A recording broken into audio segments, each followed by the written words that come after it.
नमस्कार। आज एक और कुंडली पर चर्चा करते हैं। ये करीब 32 साल के लड़के की कुंडली है जिनकी अभी तक शादी नहीं हुई। बहुत अच्छे पढ़े लिखे हैं, समझदार हैं, बहुत अच्छी नौकरी चल रही थी, लेकिन अचानक कुछ ऐसी परिस्थितियां हुई कि नौकरी चली गई। नौकरी के जाने का दुष्परिणाम ये हुआ कि जो विवाह के लिए संबंध पक्का हो गया था वो भी टूट गया। तो यानी एक साथ नौकरी और विवाह दोनों की संभावनाएं गड़बड़ा गई। तो ऐसा कैसे हुआ, यही इस बात को समझने के लिए वीडियो बनाया गया है और इसका क्या फल या कैसे देखा जाना चाहिए, अप्रोच क्या होनी चाहिए, मैंने कोशिश की है कि ये बात आपको समझ में आ जाए। तो वीडियो को देखिए और कुछ सीखने का प्रयास कीजिए। ये एक पुरुष की कुंडली है। 19 जुलाई 1993 प्रातः 10:45 मुरादाबाद उत्तर प्रदेश का इनका जन्म है। तो एक चर्चा ये है कि अभी तक विवाह नहीं हुआ और एक चर्चा ये है कि इनकी अभी हाल में नौकरी छूट गई। तो इस पे ध्यान देते हैं कि ऐसी क्या परिस्थितियां यहां पर बनी। तो सबसे पहले कुछ भी हुआ तो हमारे साथ हुआ, तो हमें किस पर ध्यान देना है? लग्न पर। लग्न की स्थिति क्या है कि जो बुध हैं वो चलित कुंडली में राशि परिवर्तन कर गया है। यहां पर बुध अपना राजयोग दिखा रहा है, भद्र महायोग, बड़ा ताकतवर मालूम देता है। लेकिन ये बुध जब हम चलित बनाते हैं तो ऊपर वाले भाव में शिफ्ट हो गया। तो इसका अर्थ है कि ये अपने राजयोग का प्रभाव अब नहीं करेगा, 11वें घर में बैठे होने का प्रभाव करेगा। यानी इसे आप सूर्य बुध की युति काउंट कर सकते हैं। तो कम से कम बुध की वो स्थिति, लग्नेश की वो ताकतवर स्थिति है नहीं जितनी हमें दिखती है। इसके बाद एक अलग चीज देखें कि बुध का जो नक्षत्र स्वामी है वो कौन सा है? वो गुरु के नक्षत्र में, बुध गुरु के नक्षत्र में है। तो गुरु का भी प्रभाव यहां देखने में आएगा। और गुरु कुंडली में मारक भाव का भी स्वामी है, ठीक है, 2 केंद्रों का स्वामी पर मारक भाव का स्वामी भी है। तो पहले तो हमने बुध को समझ, अब मंगल को देखा और पहले बुध को, क्योंकि बुध की महादशा में मंगल की अंतरदशा चल रही है। तो मंगल पर विचार करते हैं। मंगल पर पहला पॉइंट क्या है कि मंगल अष्टम भाव का स्वामी है और अष्टम से अष्टम तृतीय भाव का स्वामी, इसे भावात भाव हम कहते हैं। कुंडली का 8वां भाव त्रिक भाव हो गया, 8वें से 8वां भाव ये वाला भाव हो गया। तो मंगल यहां पर बुरी स्थिति मेंटेन कर रहा है, बुरे भावों का स्वामी हो गया। फिर मंगल 12वें भाव में है, त्रिक भाव का स्वामी त्रिक भाव में चला गया। आमतौर पर यह अच्छी स्थिति पैदा करता है, इसे विपरीत राजयोग कहते हैं। ये बहुत बड़ी बात है। यानी इस भाव या इस भाव या इस भाव के स्वामी एक दूसरे पे बैठे और उस पर कोई शुभ दृष्टि ना हो तो इसे अतीव शुभ समझा जाता है। पर ये तब फायदा देता है जब बिल्कुल एक बार को स्थितियां बहुत खराब हो जाए। यानी पहले स्थितियों को बहुत बिगाड़ता है और फिर अचानक से अप्रत्याशित लाभ देते हुए फायदा हो जाता है। तो इसका ये अर्थ है विपरीत राजयोग।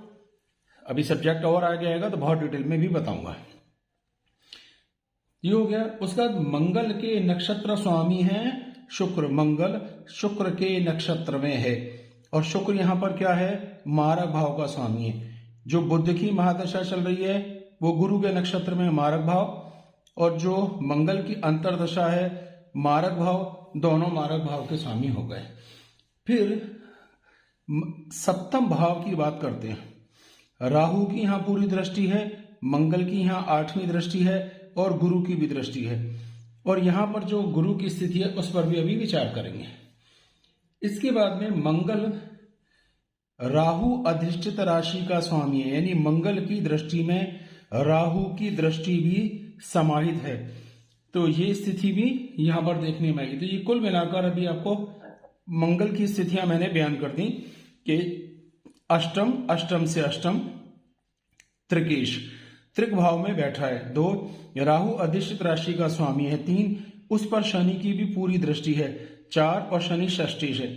ये सारी बातें कुछ हद तक विपरीत राज्यों के लिए बहुत अच्छी मानी जाती हैं, पर ये लाभ बाद में देता है, पहले नुकसान देने की बात करता है, जीरो पर लाकर फिर अचानक बहुत बड़ा फायदा देता है। ऐसा समझ में आया है अनुभव से। मंगल की बात हो गई यहां पे। अब बात करते हैं लग्न में जो गुरु हैं वो शत्रु राशि में है। बृहस्पति बुध की राशि में शत्रु राशि में होता है और वो मारक भाव का स्वामी भी है और केंद्र अधिपति दोष का नुकसान है। केंद्र अधिपति दोष, जब कोई ग्रह एक साथ दो केंद्रों का या केंद्र का स्वामी हो और केंद्र में ही बैठा हो तो उसे केंद्र अधिपति दोष कहते हैं। यानी उस ग्रह की शुभता कम हो जाती है, वो उतना शुभ होता नहीं है जितना हमें लग रहा है। यही बृहस्पति नवंश में भी शत्रु राशि में है, शुक्र की राशि में। ये भी एक बात हो गई। अब आगे बढ़ के हम देखते हैं सप्तम भाव। सप्तम भाव पर राहु की दृष्टि है, गुरु की दृष्टि है और मंगल की, तीन ग्रहों की दृष्टि है। इसके बाद और आगे बढ़ते हैं तो क्या देख सकते हैं, कारक पे ध्यान देते हैं। पुरुष के लिए कारक होता है शुक्र, ये रहा। अब शुक्र पर राहु की दृष्टि है, तो एक तो ये बात हो गई। दूसरा, शुक्र नवांश में शत्रु राशि में, ये रहा शुक्र शत्रु राशि में आ गया। तो जन्म कुंडली में राहु की पूरी दृष्टि पड़ रही है, यानी राहु की दृष्टि से पीड़ित हुआ। और अगर राहु और शुक्र एक दूसरे को देखते हों तो इसे कलंक दोष भी कहते हैं, कलंक लगना। अब कलंक लगने का मतलब होता है जैसे इनके केस में रिश्ता पक्का होके टूट गया तो इसे कलंक ही मान के चलिए, ये मतलब कलंक का लिया जा सकता है। अब यही शुक्र नवांश में शत्रु राशि सूर्य के साथ है, तो यहां कारक भी किसी रूप में कमजोर है। एक तीसरा तरीका और देखिए, अगर हम शुक्र से देखें तो 1 2 3 4 पहला केंद्र मंगल, 1 2 3 4 5 6 7 दूसरा केंद्र शुक्र से राहु, 1 2 3 4 5 6 7 8 9 10 तीसरा केंद्र शनि। तो शुक्र से तीनों केंद्रों में पापी ग्रह और शुक्र भी पापी ग्रह के साथ बैठा है। और जिस बृहस्पति की दृष्टि शुक्र पर पड़ रही है वो मारक भाव का स्वामी है, केंद्र अधिपति दोष का स्वामी है, इसलिए उतना शुभ नहीं। तो ये कारण हो सकते हैं इतनी देर से विवाह होने, और अभी तक भी विवाह हुआ नहीं है, 33 साल के हो गए, लेट हुआ। इसके बाद हम आगे बढ़ के एक और बात देख सकते हैं, वो ये कि जब भी दशाएं ऐसी होती हैं, जैसे इस वक्त लग्नेश की दशा में अष्टमेश की अंतरदशा चल रही है, ये कॉम्बिनेशन भी शुभ नहीं है। जब लग्न और अष्टम या केंद्र और त्रिकोण के दशा हो और त्रिकेश की अंतरदशाएं हो तो ये भी शुभ लाभ नहीं दे सकती। इतनी सब चीजों को जो देखा आपने, इसको समझा, तो रिजल्ट क्या निकला कि जैसे ही बुध की दशा में मंगल की अंतरदशा आई तो पहला नक्षत्र से देखें, गुरु और शुक्र के नक्षत्र में गुरु और शुक्र दोनों मारक भाव, नौकरी गई और रिश्ता टूट गया। दूसरी स्थिति से देखें कि बुध की महादशा में मंगल अष्टमेश है, बुध लग्नेश है।